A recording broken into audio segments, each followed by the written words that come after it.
Today's episode is brought to you by Canadian Small Business Women. Entrepreneurs, listen up. Amplify Your Voice 2025, the financial edition, is where you need to be. Brought to you by Canadian Small Business Women, a place for entrepreneurs to find the resources to take their business to the next stage. You'll learn from incredible keynote speakers and leave feeling more confident about your financial future. From getting clarity on building your stock portfolio to real estate investment, this event will be the perfect place to get the tools to level up your finances. And the perks? They're good. Every guest gets a free professional headshot, a swag bag, and lunch. And most importantly, endless connections with like-minded entrepreneurs. This event isn't just for women. It's for everyone.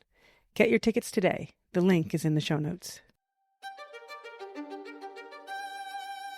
This kind of goes back to what we've been talking. It's like the theme of the show, right? Is that you're not alone. That we put ourselves in these silos sometimes and not realizing that we have this huge network and ability as women, especially to create community, to lift each other up along the way and to give back to our own communities and to other women as we go. What kind of person builds a whiskey brand from scratch, launches it on Kickstarter, and gets it on shelves everywhere, only to sell it and leap into the world of menopause wellness? Meet Carin. She doesn't go looking for business ideas. They seem to find her. In today's episode, we explore the mindset of a serial entrepreneur, someone who starts, scales, sells, and starts again. Not because they have to, but because they can't not. We'll trace Carin's unexpected path from sipping spirits to building a community where no one feels alone in their menopause journey. Along the way, we'll uncover the stories, mindset shifts, and moments of clarity that shaped her path. And we're left with one question. What if the next big idea is already looking for you? Welcome to Voices of Leadership, my podcast that tells the stories of women who are redefining success and thriving on the edge of change. My guest today is Carin Luna-Ostaseski, a powerhouse serial entrepreneur with a remarkable ability to turn personal challenges into impactful ventures. She's the founder of Hotter Just Me, an online shop and trusted resource hub helping women navigate perimenopause and menopause with confidence. Carin's journey with perimenopause symptoms like hot flashes, brain fog, anxiety, insomnia, and night sweats inspired her mission to find a solution. From expert advice and curated products to a supportive community and even a menopause-themed gift shop, Carin is on a mission to make sure no one feels alone through this life stage. She's also giving us 10% off any of her curated products. Just use the code LEADERSHIP. The link can be found in the show notes. But Carin's entrepreneurial story didn't start with Hotter Just Me. She made history as the first American woman and Hispanic person to create a Scotch whiskey. Sia Scotch Whisky, a brand she launched through a record-breaking Kickstarter campaign. That venture not only disrupted the spirits industry, but also led to the creation of the Entrepreneurial Spirit Fund, which has awarded over $350,000 in grants to underserved entrepreneurs. Carin builds businesses with heart, hustle, and deep purpose. And in today's conversation, we talk about the curiosity, courage, and reinvention that drives her to keep starting again. It's so lovely to meet you. Oh my Likewise. gosh. I love when people just find me randomly and it turns out it's like one of my favorite things. Oh, well, you have a wonderful podcast and I love the variety of guests that you have. So thanks for including me. I hope that my story can resonate with your listeners. Yes, I'm so excited to learn about your story. How did you find me? So this is my second time as an entrepreneur. And Yes, so I I was saw that. looking for podcasts about entrepreneurship, women in business, women entrepreneurs. So I wanted to see what was out there, and yours came up, and so I listened to a few episodes, and Thank you. so thank you. Yay! Oh, and your that's questions were fantastic. So I Oh, appreciate the time you put into thank you. making this. Oh yeah, well, I mean, sometimes I produce podcasts as well, so I always try to remind the host that like we do this all the time. Sometimes it could be the person's first time, so you have to really do everything you can to make them feel comfortable because you don't know. Yeah, this is one of the things, like, and when your questions, it prompted me to think about community. And I found that now with both businesses. The first one with the spirits industry. I was a founding member of this group called the Women's Cocktail Collective, Oh, that sounds cool. and we're all female founders of spirit brands. So no husband-wife teams, just ladies going at it alone. And now there's 35 of us, but it's beautiful because we can collaborate. We don't compete. We make cocktails with all of our spirits together. We take over spaces in different like trade events. And then now in the menopause world, I'm part of this menopause collective. It's 100 different brands of menopause focused providers and businesses. So Wow, that's awesome. it's why women are just natural community makers. Yeah. I know. We just like this is what we do, right? Yeah. Thank you for reaching out. Like this is so fun and I love meeting entrepreneurs from all over the world. And I love that podcasting is like one place where someone can email you and then you can have a full conversation about their journey in life and you'd met them 5 minutes ago. It's the best part really. Like it's very cool. Yeah. It's pretty wild. And then, yeah, but then people like, I have a friend, she does flowers and she just listens to podcasts all day while she's like arranging flowers. She hears so many interesting stories and, from all walks of life and different kinds of podcasts. So that's, yeah. Well, and that was my original motivation. I really think that everybody has a story and everybody's story deserves to be heard. So Oh, I that's always beautiful. love talking to interesting people from all over the place. So, well, thanks, Amy. so Carin, you are on your second entrepreneurship, but I want to talk about both today. So let's, start with your Scotch whiskey company.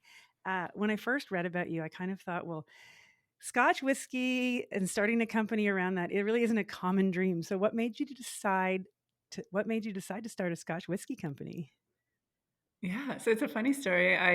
It was the first time I'd ever started a business, and that was after 17 years as a graphic designer in corporate America. So Wow. I worked for major media companies like ABC News and Reuters, and then I moved out to California and worked for a bunch of tech startups that came and went. And I was finding myself very kind of disenchanted with the career that I had chosen because I was just staring at a computer screen all day long, designing things so that other people could stare at their little screens. And it was starting to weigh on me. And around the same time, I was going through a big life change, which was actually a divorce. So the way that, breakups kind of shake you to your core and make you like kind of question, who am I without this person? Or what do I want to do with my, all this free time that I suddenly have? And I was realizing that I just was so unhappy at my job. So it was kind of like a burn the ships moment. Oh, I love that phrase. It's good. I like it. And so I just decided like, hey, you know what? I've had this dream for a while. I was having connections with people over a glass of scotch. And what I loved about it was real time, right? Like you're in real life, you have a moment, you go slow. It's not like a party drink or a shot. And so it was these moments of connection that I wanted to leave behind in the world. The challenge was I didn't really know anyone in the liquor industry and I didn't have a bunch of money. I didn't grow up in, a rich family or anything like that. I'm a child of immigrants. So it was a long journey of saving money. So I saved money for about 3 years and, basically, worked a second job, worked a third Wow. job sometimes of just like, being able to kind of put away enough money to say, I'm going to take the leap. And then finally decided to launch the brand on Kickstarter. So that's how the brand That's took off. amazing. And Because like you think of like gadgets yeah, and things on Kickstarter, you don't think booze at all. Like, no. totally. No, in fact, it was the first spirit ever crowdfunded. So it also made me the first woman in history to create a brand of scotch. Oh, I love that. Let's just pause and absorb that. That's fantastic. Congratulations.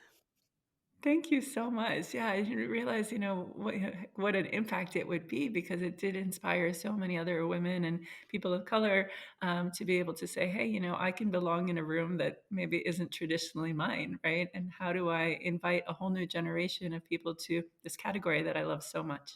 That's wow. I didn't know that and I love hearing that. And I mean that really leads to my next question because that's immediately what I thought was the whiskey industry. I was going to assume male dominated. But also it's well established brands with deep pockets. Like you're right. It's not somewhere where you would normally be invited. So how did you carve out space for your business in that area? It's funny, I had a lot of imposter syndrome and that kind of inner self-critic that we all get, right? And I remember I was in some kind of a seminar and someone had talked about how small brands can embrace their smallness and use it as an advantage because you have something that big brands don't, right? You have the founder.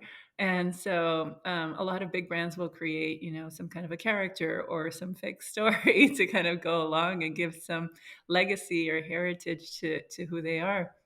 But you can use who you are as your advantage and say, hey, this is me, and like put yourself out there. And so that's what I did. It was very scary for me as someone who was always behind the scenes telling everyone what to do as a Right. creative director, like being in front of the camera. I mean, I can tell you that Kickstarter video, the videographer was like, "You're really nervous." I said, "Yeah, I'm really nervous." And he said, "Maybe you should have a shot of your whiskey." And I was like, "I should have a shot of my whiskey." That would have been a great intro to the video. Yeah. And it's funny because I did reach out to Kickstarter later on. I said, "Hey, can we take that video down? I'm a little tipsy in it." And they said, "No, once it's funded, you can't take it down." So it was just, yeah, it's amusing to be like, embracing who you are and really just kind of putting that with the brand because people will connect with it. Yeah, and that's a true origin story that people can relate to for sure. Yeah, and it gives them something different, right? So, like at say Total Wine, which is one of the big retailers that carries Sia, it remains the only brand across that whole aisle of thousands of bottles that is female founded. So it does, keep telling a story and it can resonate with a lot of people. So just embracing the smallness seemed to really work. It's great advice for all businesses in all industries. It is a differentiator that we forget about sometimes. Yeah. And you mentioned being the first woman. What was it like being a woman in the whiskey industry? Phew. I mean, I can tell you there were some moments where I walked into distributor meetings and there were 15 men around the table and I was the only woman. And I thought, do you not employ women here? Mm. Like what is happening? And so what's beautiful is because I was in the industry for almost 10 years, I did see it change during that time where, I started seeing leadership positions open up and women would take charge and things would improve. And so it was very, very much accepted. I got the opportunity to work with a lot of diversity, equity, and inclusion groups inside of the company that acquired SIA after 6 years of building the business. And that company was very female forward, so a lot of leadership at the top was women, and then it was really great to be part of diverse initiatives that they had, such as Hispanic Heritage Month or Women's History Month. So being able to use my background to be able to kind of celebrate these moments. And what is your background? So I'm Cuban. My mom and dad are immigrants from Cuba. So I grew up in Miami, like most Cuban people do.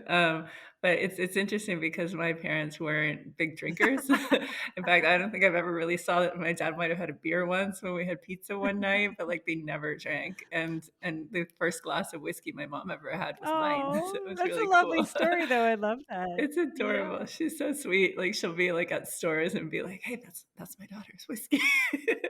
So it's really cute how she's become such a big fan. And I guess the background of being like a child of immigrants is there's always a little bit of guilt, right? Like like what you do needs to be in service of their sacrifice somehow, right? And it's not necessarily expressed, but it's there and you feel it. And so, when it came time to choose a career, I was really nervous, like, am I going to be able to like make enough money doing this and whatnot? And so, that fear popped up again when it was time to start a business, not only for, for my family, but also for myself. Like, will I be able to support myself? Is this enough? And I think that's, a fear that every entrepreneur has. Yes, it's an added layer of risk Yeah. and it makes it that much harder to start. So when you do it like you did and you're successful, it's all that more Oh, fantastic. I mean, there's definitely moments where I thought, what am I doing? I know. Is this a huge mistake?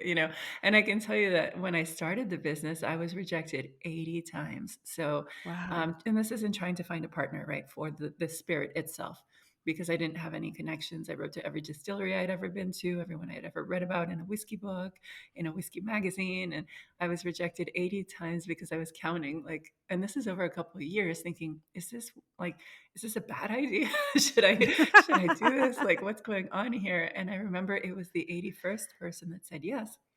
And it was actually a set of sisters who were taking over Oh, their father's importing business. And they said, yes, we love your idea, your perspective, and we would love to help you. We have connections in the industry and we'd love to help be a part of this.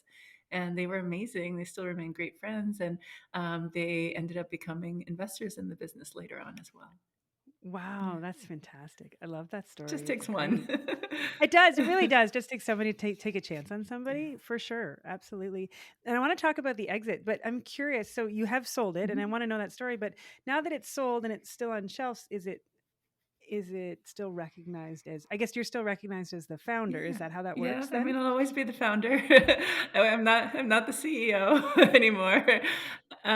So yeah, it was an interesting journey. So I crowdfunded the brand and then, just kind of like kept bootstrapping it along the way. And then the partners came in, they put a little bit of cash in that was able to kind of serve as my bank to create more inventory. And then when it came time to fundraise, I went out and I did, fundraise for $1 million. And I think I was at about 700,000. And I was getting, again, the story of rejection. Again, I'm in the rooms with a lot of like older white men that don't understand how hard it was to get a seat at that table with them, for them to say Mhm. no. And Yeah, exactly. All that work yeah, for no. I mean, Yeah. after about the 100th no, there was this theme that I started noticing that like a couple of them were saying things like, "Oh, no, but keep me in the loop." And I was like, "Well, what does that mean?" Mm. In my mind, I'm like, if you said no, it's no. But they're like, "Oh, no, we still want to be involved. Like, let us know how it's going." And someone pointed out to me that nobody wants to be the first, right? And so, if they see momentum, they see how you communicate, they see how, the brand is growing, that they might put in money later. And that's like what was starting to happen. And so it's almost like I tell people like, don't hate on the status report, right? Because you never know where it's going to lead. And in fact, one of the investors that said no, like came out of nowhere and sent me an email and said, "Hey, I just had lunch with, the CEO of this very large spirits conglomerate, and they're interested in meeting with you. Would you be interested in meeting with?" And they asked me, Yes. yeah, they asked me if I'd heard of anything new that was, exciting in the industry, and I'd just gotten your email, so I read it to them, and they want to meet you. Oh my God, that worked.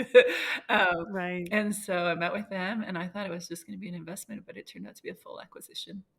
And so it took about a year of kind of back and forth of negotiations and getting it all settled.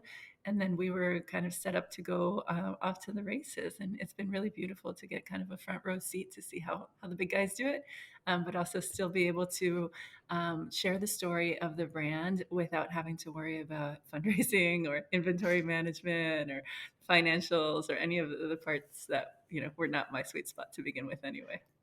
Oh, well, you can be a brand ambassador Exactly. I'm now like with the true the passion, right? ultimate brand ambassador. That's right, you are. What a story of perseverance, though. I mean, congratulations on sticking with it, and that's hard to do. It really is. I mean, you have so many down days, and I'm seeing it now, like doing my new business, where there's moments of like, oh gosh, I don't have enough hours in the day, or I'm not seeing the traction that I thought I would right off the bat. So it's definitely these moments of finding why you're doing it, right, and then also making sure that there's a cause associated with it. And so that having the cause associated with it, I think, is really important, because it gives you kind of a north star for why you're doing it. Otherwise, we would, as entrepreneurs, just say, "Why are we doing this again?" Exactly, yeah.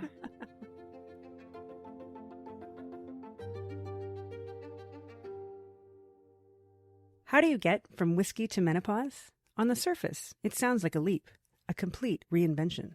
But for Carin, it wasn't really a pivot at all. It was just a continuation. Sia was born from her love of sharing a great whiskey and the conversations that unfolded around it. Moments of connection, warmth, and community. Hot or Just Me came from the same place. Her own experience with perimenopause and a drive to make sure no one else had to navigate it alone. Two very different products, one very consistent impulse. Build something that brings people together. So how exactly do you go from whiskey to menopause? Let's find out. So you mentioned your second business, so let's talk about that. How did you go from whiskey to menopause? So I think it found me. um, Yes, well, there's that piece. The personal piece, yeah, yes, yeah. There's but the business piece. I think someone called it. I was on like if you guys don't know about it, there's a great group called the Founder Plus, FOUNDR. It's a great resource for entrepreneurs, and they called it that a lot of entrepreneurs they start their business because they're scratching their own itch. I thought like that's Very exactly true. what's happening Yes. here. So I'm 47. then when I was in my early 40s, 42, I'd say, is I got my first hot flash. And I thought, Wow. what is happening here? What is going Yeah. on? And, I just kept finding myself asking myself, and pretty much everyone around me was, "Hey, is it hot or is it just me?" and, and most of the time, I came to realize it was just me, and also that I was deep into perimenopause. So I had other symptoms like hair loss, anxiety, night sweats, brain fog, and other fun symptoms that came about. And so started talking to my doctor about HRT, and then also found quite a few products and resources that really helped me navigate these symptoms. And I thought, well, what better way for my next chapter in life is to create a community and a business around supporting other women in this stage in life so that we're not alone. And we often feel alone in this stage of life, and for a variety of reasons. So you talked about 42 and a hot flash. And did you even know what of the word perimenopause? Like, how did you know you were in perimenopause? No idea. And I mean, this is something that, I talk about generationally. It's not something we like our parents knew this expression or word. Like it was just like, okay, menopause and that's it. And so, knowing that, these 3 to 10 years leading up to your day of menopause are perimenopause, and they come with so many symptoms. So in addition to the ones that I said, irregular periods is a big one. And that was actually the first weird Google search I did was, why is my period so heavy?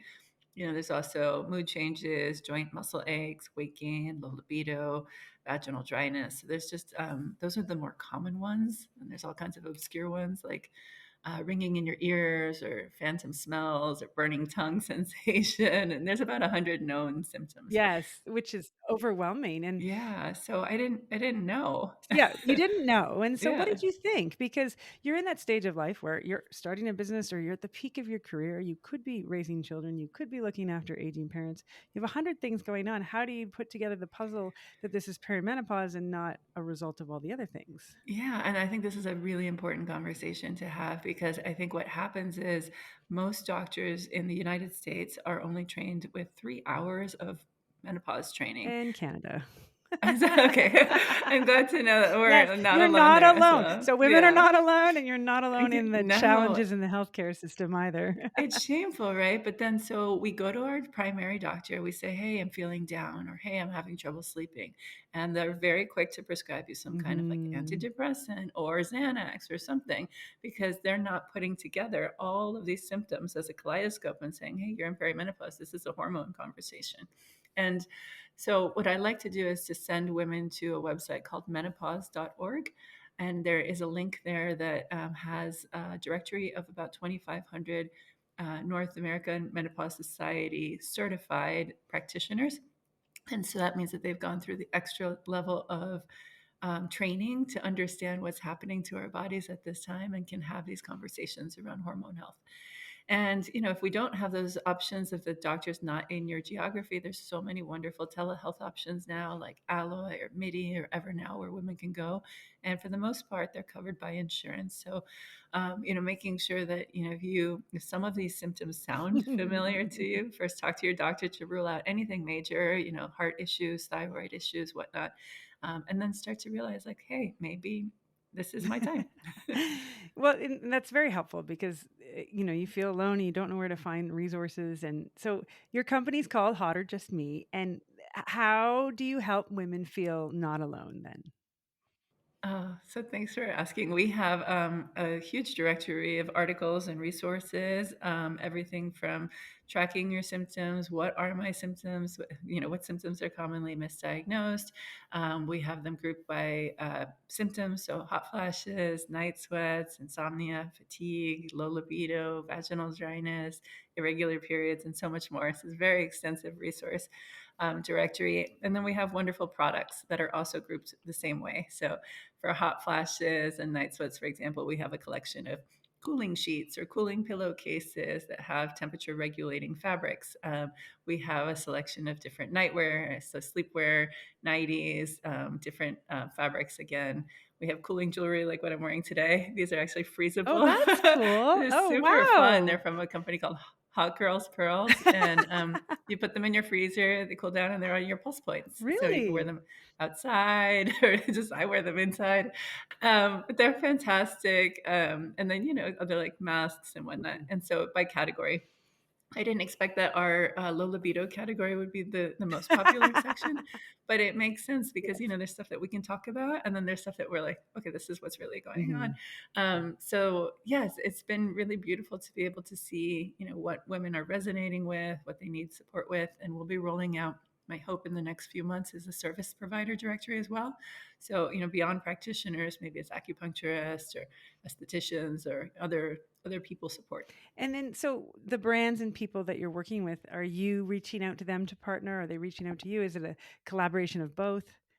A little bit of both. So I started out just kind of the products that I use Yeah. and reaching out to them. And when I tell you like there's a cooling neck fan on there, I can tell you that I went out and bought 40 different fans and then tried them all out and said, okay, this one's too heavy. This one's like runs out of batteries too fast. This one like catches my hair. So the products are very, very well curated. Some of them have come from recommendations from my doctor, some from the community, some from girlfriends, and then some from this group that I'm part of that is a group of other entrepreneurs in the menopause space. So whenever I talk to a vendor at the end of the conversation, I say, well, are there any brands that you worked with that you recommend? Or, maybe they've done a social media campaign with or something they use. And so it's almost been this like beautiful network effect where I have this amazing, collection of, again, female founders of brands that are on the site and that, I hope to reach out to as we expand. Well, it must be so nice for you from going from whiskey rooms of all white men to now working with a network of all women founders. What is that like? All women all the time. Maybe it's kind of that boomerang that I was like, I'm gonna try. I'm like, this is how it's gonna go now. It's must be such a privilege to do that after going through what you went through. Yeah, and I mean it's also beautiful. So with Sia, my whiskey brand, I set up a grant program because I knew how hard it was as an entrepreneur to fundraise, right? And so for me, it was more like, how do I help the small businesses, right? And what are not like these like VC unicorns. This is more like, hey, these are like the small businesses that really run our communities. And so we set up a grant program the first year. I think I could only donate like $100. The second year is $200, and I'm really proud because our fund to date has donated $350,000 in grants to support female founders and minority founders of small businesses. And then I also mentor them for 6 months each. Wow. And so I knew that with Hot or Just Me, I wanted to have a similar kind of ethos. So I wanted to give a portion of each of our sales every year towards period.org, which is a nonprofit that helps give menstrual products to young girls in need. And so, this helps them to attend school or attend their sports or things that they normally might not do if they didn't have the products that they need. And then I'm looking into a few on the flip side of the age spectrum, how we age in the workplace. So menopause in the workplace initiatives. And this really resonates because as we're aging, there are programs out there in corporations that are about, maternity leave or paternity leave or nursing rooms for breastfeeding. But what is the support for women in menopause, right? Like, are we able to regulate the temperature in our offices, or is it like mental health breaks or days off, or maybe it's even if you're working a job that requires a uniform, like what is the fabric that you're wearing, is it layered, like what are these options that we have, and trying to figure out how to support that side of the spectrum. Well, and it's something that we need to do because women are at important spaces in their careers when they're in perimenopause. And I'm not sure what you see, but in Canada, there are some studies that show that the loss of, from an economic standpoint, is in the billions. Mm-hmm. Yeah. I mean, it affects, productivity, your brain fog, your concentration, even just how you show up, right? Like, Yeah. your mental health state. Yes, exactly. And so, yeah, I think that that's a big concern. And it's also at a time in life where we might be raising children, we're taking care of our elderly parents, we might be dealing with grief or loss of some kind.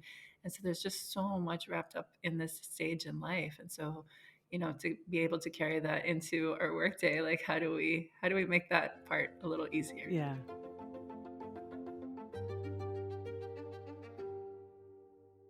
Carin's wisdom as an entrepreneur is undeniable, But just as important is her understanding of the challenges women face during perimenopause. In this next part of our conversation, we dive into some of the more common symptoms women experience during this phase of life, and some of the tools and solutions available.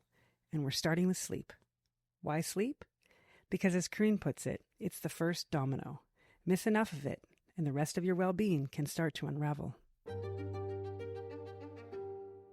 So you talked about all the symptoms. They happen at work and they happen at home, and we can't talk about all 100 of them, but let's talk about a couple of them just for context, because we kind of throw them all out there, and then maybe women, we drill down on a couple, it might relate a little bit better to some people. So let's talk about sleep disruption for a minute, because it's a huge issue for women in perimenopause. And what are some of the best ways that we can optimize for better rest? Oh, I love this question. So I'm kind of a sleep nerd, sleep hygiene junkie. And the reason is, if you have a bad night of sleep, what does your day look like, right? So you wake up, you're kind of like groggy, a little moody, irritable. Yes. And then, you might have an extra cup of caffeine. And so then now you've got like extra jitters, or maybe you're prone to anxiety because of this extra caffeine. And then you might make poor food decisions because you're tired, and you'll skip the gym, so you won't get that endorphin rush that our bodies need and the strength that we need. And then you get to work and you're kind of like a little scatterbrained and forgetful. And then when it comes time to be with your partner, you're just not in the mood, right? So all of these symptoms are just kind of like amplified, right? If you didn't have a good night of sleep. So the first domino that fell in that whole chain, it's like a whole chain of dominoes just fell because the first one was, did I get a good night of sleep?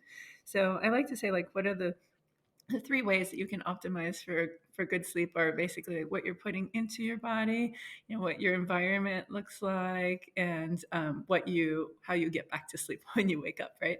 So because it does still happen even with all the right preparations. That's interesting, because a lot of people say that, oh, you have to do this, this, and this before you go to bed. No one Yeah. really talks about how we're going to wake up no matter what we do. How do we get back to sleep? How do we get back to sleep? So yeah, I think, what we put into our bodies is, I mentioned someone in the liquor space that was very much of Not the like, whiskey. hey, like, yeah, I've become someone who is now just a day drinker, right? Like, Yeah. I still drink and I still love my whiskey, but it's more now I realize, like, hey, if I drink late at night, I wake up in the middle of the night, and that's just what's going to happen. Like, I've tracked it enough times that's like, that's the culprit. And that's not everybody, right? It was just what's happening for me. And then same thing, caffeine. Like if I have afternoon caffeine or like coffee or tea or whatnot, I will have a bad night's sleep. And then, if I have a heavy meal, or, just something that's like, thick, like over processed, bad food, it's too much sodium. Like, so really just think about having like a light, healthy meal earlier in the evening. And then I've learned that magnesium works for me. So just taking a magnesium supplement in the evening, because if I take it in the day, my body's absorbed by the time I go to bed. So good restful sleep there. And then your environment, right? So what are you sleeping on? Like I mentioned, we have like these awesome cooling sheets that are just wonderful for me. There's also just the pillowcases, if you want to start there, cooling blankets that are more individual, sleep masks so you can kind of tune out all the light in your room, or even blackout curtains, if that works for you too. If you have a partner who snores, getting some really good earplugs are important. And just like, putting aside, like, listen, hey, this is what I'm going to do. And then, some people really like white noise apps to kind of, drown out any outside noise. And then I would say similar to what you're wearing, right? So like what kind of, breathable fabric are you wearing? What is like your sleepwear look like? And then the third part, yeah, it's like, when you wake up in the middle of the night, maybe it's a cold glass of water by the bed, maybe it's just, having like an app that you can listen to, like a meditation app, a calm app, Headspace. I like one on YouTube. It's free. It's called Yoga Nidra, and it's just really sweet and peaceful and gets me back to sleep. And then just having some grace around it, right? So if there's a thought in your head, maybe a journal by the bed that you could just write that thought down and let it go. And then, sometimes there's going to be nights where you won't. And you've sat there for an hour and you're like, I've tried all the things, I've heard all the meditations, it's not going to work. And just a little grace with yourself, some ease, and say, well, maybe I'll just wake up and I'll just get some extra stuff done before everybody else wakes up. And then I'll just go to bed early tonight, and just leave it at that, right? So just making sure that you've kind of, put all of those things in place. The hardest one for me has always been my device, like, my phone next to the bed. We have older parents, so we like having our phones accessible. I've read, leave your phone outside of the bedroom, but that's just not something we can do. So it's just more about, okay, the phone is next to the bed, but we can use it for a podcast or an audio book or Yeah. just something that's, kind of helps us wind down without looking at the screen. Well, I really like the grace part because we can do all the right things, and even if it's 90% of the time, we're still gonna have that time when it doesn't succeed, and we can't be so hard on ourselves when it doesn't. Yeah, yeah, that's a big one. It Yeah, is a big one. I find that even in meditation, right? Like when you're meditating and you're like, you're doing it wrong. You should be like it's like Now I'm it's just, stressed about meditating, though. That's not the exactly. point. No, and so it's the same thing about sleep. Like, okay, if it's not my time, it's not gonna happen today. There's always tomorrow. Yeah. You'll have a better night's sleep because you're really tired. Right. So we've talked a little bit about women and perimenopause and how it affects them at home and how it affects them at work. But the other piece is how does it affect their relationships, be it Mm. with children or parents or partners? And you talk a little bit about meeting in the middle when discussing sort of hormones with your children. So let's start there. How can mothers approach this conversation? Yeah, so I think if you, again, you go in your Wayback Machine of what it was like being a teenager. And for me, it was brutal. It's just like these feelings of nobody gets it, my body's changing, what's going on with my skin, my hair, my breasts, nobody understands. I'm the only one. I'm the only teenager on earth going through this. Yeah, yeah, and it's so funny because here we are again, right? With the same things, like I'm moody, I'm grumpy, nobody understands what's going on with my skin and my breasts, and so it's just like, it's funny to be like, here we are again, and that we can relate in a different way, right? And so, my daughter, she was crying, and she was like, I'm like, "What's wrong, babe?" And she's like, "I don't know why I'm crying." I Oh. thought, I know. I get it. Mom does that too sometimes. And so you can use it almost as a point of connection, right? Of understanding and also a great opportunity to talk about hormones, right? And saying, like, hey, here's what's going to happen. And not just what's happening right now, but this is a good time that we can talk about the journey, right? Like your hormones will spike up, they'll plateau through your, reproductive years, and then they'll come down around mom's age. So that like when it happens to them, it's not like, hey, what's happening? Like we can use this time to really bring the conversation out into the open for our young adults. And then, I think that there's a lot of really wonderful resources right now. I love a series. So I asked, friends with older kids, and I asked our therapist, like, what do you recommend? And they said, oh, those American Girl dolls? I said, yeah. They said, there's actually a book series that's fantastic. And so I went Oh. out, I got them, and sure enough, they're amazing because they're written in kind of this, like, that old cosmopolitan style, like Tammy and Topeka says, this is Yes. happening. So it's very cute because it makes, like, right off the bat, like, lets them realize that they're not alone, that this is happening to some other girl somewhere. But also, it's just, bite-sized formats, so it's not too much. It's really beautiful. There's a younger girls one, so it's all about you, 1 and 2, so younger girls and older girls. And then there's one called All About Feelings. And then there's Is This Normal? And then they have them for boys as well, guy stuff and guy stuff emotions. And they're just really beautiful. And so I wished that there was something like that for us in Yes, perimenopause. And it yes. turns out there is a book coming out by Tamsin Fadal called How to Menopause that I think is going to Mm. be that for us. So that should be out in April of this year. Oh, I look forward to that. It's so interesting because I think that we might be the first generation where the mothers are in perimenopause and the daughters are starting their sort of puberty journey because some of us, me included, had children a little bit later, and also, we're more open about talking about it. So those two things combined bring this interesting thing going on right now, I find. Yeah, yeah, it's definitely a generational thing, and it's beautiful that we can use this as a point of conversation. But we also have the ability to, yeah, just have a dialogue about it in a more open way. There's more resources now than ever. Even the word perimenopause is being searched for more than ever. So I think it's definitely changing, and yeah, it's a beautiful thing. We can look at our kids with grace. We can give ourselves that same grace, but also just a curiosity. Change the conversation one child at a time. Yeah, yeah, I love that. It's also finding the time to talk to your kids. I find sometimes, like, there was a quote I read somewhere. It's like, if you see someone who's drowning, that's not the time to say, "Hey, let's have some swimming lessons." And so there's moments. That is very good, and that's a very good analogy. I like that. And so, like, there's moments where there's like a full-on meltdown, and it's like you want to have that conversation at that time, but it's not the right time. So you have to like pick and choose and say, like, all right, like, hey, I have this book I would really like to read to you. Now's not the time, but I'm just letting you know that I think that you'd really enjoy it, and I'd love to share it with you. That's really good. I mean, it's nice that we're having this conversation. It's like nice to say that more people are having this conversation.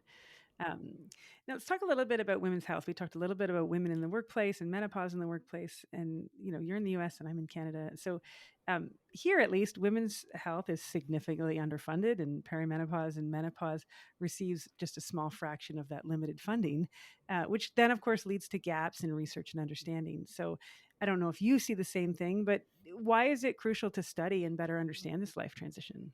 I mean, without the data, we can't make the case, right? And so it's the same with anything. If you want to fundraise, you have to show the numbers. And so, I think it's important to have the data. And it's scary because it takes so long to gather the data, to then to parse the data, and then to disseminate the data. Mm-hmm. So it all needs to start as soon as possible. And so if we're not putting the funding in now, our children are going to suffer for it, right? Because they're not going to have the information they need. And we've already seen the impact of what a flawed study can be from Yes. the early 2000s, when one study kind of changed the behavior of women for the next 2 decades. So I think that's exactly why it's so important that we can't just have history repeating itself. Yeah. So hopefully that will change in the near future. So I want to ask you a little bit about your leadership, because we talked a little bit about your two companies and they're in different industries, and sometimes you're dealing with all men and now you're talking to all women. So how are your approaches to leadership different or the same from, your Scotch whiskey experience to Hot or Just Me? Yeah. I think it's changed in the sense where I've changed, right? So I was young-ish, let's say I was in my early 30s, but just more naive and a little, like, less confident in myself and my abilities. So I think being a second-time founder, it gives me a lot more confidence of saying, like, when to cut the cord when something's not working, or if I'm second guessing myself, to really explore why, to be a lot more organized.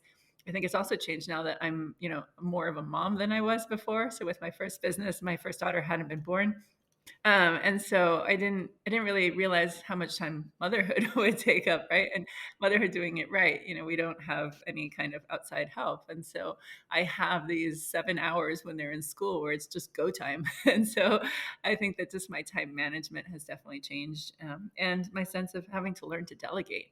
I think when I was younger, I learned a lot about, it's just like, I thought maybe nobody could do it like I did, or, that kind of mentality. And now I've just learned to let it go. It might not be perfect. There's this great book. It's called Not How But Who, and so it's just very much about, Mm. being able to let go of certain parts of the business and being able to lead in a different way, and instead of, just doing it all yourself, to be a leader to others. That's really good advice, because we all do change and sometimes we forget we change, and our leadership style is allowed to change with us. So it's good to acknowledge that. Yeah, and sometimes having constraints is a good thing, Yeah. right? Like, if it's a Yes. money constraint, if it's a time constraint, it really makes you think more about how you're spending that time or money. Absolutely. And so then how big from an employee's perspective is Hot or Just Me? So right now, it's still just me. It's so funny because, well, with Sia, with my brand, at the time of acquisition, I was the only employee, and I had one part-time contractor. So I used a huge network of contractors to build the business, but in terms of, full-time employees, it was oddly small for an acquisition of that size. But this time around, I think I have it in the back of my head. I'm like kind of in search of a co-founder, because I think the mistake that some people make is that they think that a co-founder has to start from zero, like from when you start the business, but sometimes you find them later. Yes. And I'm realizing now too, like, where my gaps are. And I think, it's important to say who's the right complement. And sometimes that comes along a little later. So right now I'm realizing I definitely would love to partner with someone who's just like a digital marketing wizard, or, fills in the gaps that I don't have, right? As an entrepreneur. And I think that's what a good co-founder can do. That's very good to acknowledge that too, because you're right. Sometimes we think co-founder means like the beginning of coming up with the idea together and starting together, and we Yeah, forget there's all stages in business, and in order for it to succeed, you have to consider all of them. exactly. Yeah. So then, from all your mentoring and all your entrepreneurship and everything you've done, what is the biggest challenge facing female leaders today? Oh gosh, I think it's honestly community. I think being able to. This kind of goes back to what we've been talking. It's like the theme of the show, right? Is that you're not alone. That we put ourselves in these silos sometimes, and not realizing that we have this huge network and ability as women, especially, to create community, to lift each other up along the way, and to give back to our own communities and to other women as we go. So I think it's almost like it's a mind shift. That I think that's the challenge of just kind of opening up and realizing that if you expand, if you let this out, it can grow. It can't grow like in secret. I see this with entrepreneurs all the time, where they have this idea, they don't want to share it, and it's like, you have to. It's never going to grow without opening it up and sharing it in beautiful secret, right? And the idea that, oh, someone might take it, is also a little scary mentality, where I think, no, like, ideas are like a dollar a dime a dozen, or what's the Yes, expression? yes. But it's like, it's the execution that counts, right? So a million people have probably had the idea, but who's gonna actually build it and get out there and spend every waking moment on this? And if it's not you, then someone else will. That's right. That truly is the differentiator I find in entrepreneurship for sure. Well, thank you for taking the time and telling us about your journey. And I agree, the theme of the show, no matter what you're doing and no matter what stage of life you're at, you're not alone. And I am glad that we were able to talk about that a lot today. Thank you so much for having me.